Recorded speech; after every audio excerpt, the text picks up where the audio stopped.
Pour vous donner une illustration de l'abîme incommensurable qui sépare l'esprit de l'homme de l'esprit de Dieu, pas besoin d'aller chercher bien loin. Les hommes ne se posent même plus la question, c'est écrit noir sur blanc dans nos livres d'école. L'homme descend du singe, c'est une certitude, on n'y soit qui le contesterait.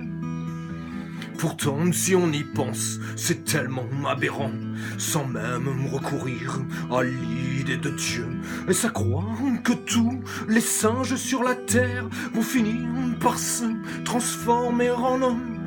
Pour vous donner encore un petit exemple, celui-là pour moi bat tous les records. Il se trouve que la baleine descend d'un petit chien. Mes frères scientifiques, êtes-vous vraiment sérieux? Quel dommage, savant athée gonflé d'orgueil, que vous priviez ainsi l'humanité des lumières que pourrait vous donner le bon Dieu, lui qui vous fit le don de si puissantes facultés. Oui, quel dommage, savant athée gonflé d'orgueil, que vous priviez ainsi l'humanité des lumières que pourrait vous donner le bon Dieu, lui qui vous fit le don de si puissantes facultés.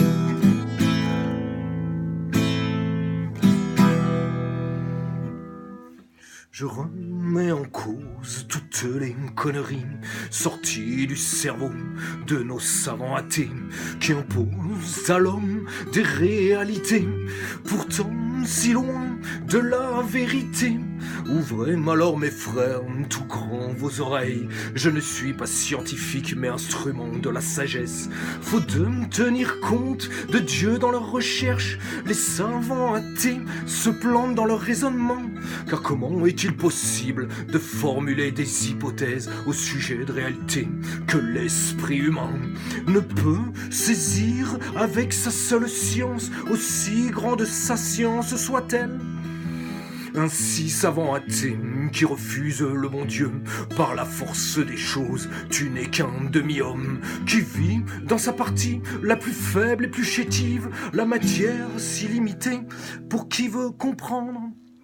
Quel dommage, savant athée gonflé d'orgueil, que vous priviez ainsi l'humanité des lumières que pourrait vous donner le bon Dieu, lui qui vous fit le don de si puissantes facultés. Ou quel dommage, savant athée gonflé d'orgueil, que vous priviez ainsi l'humanité des lumières que pourrait vous donner le bon Dieu, lui qui vous fit le don de si puissantes facultés.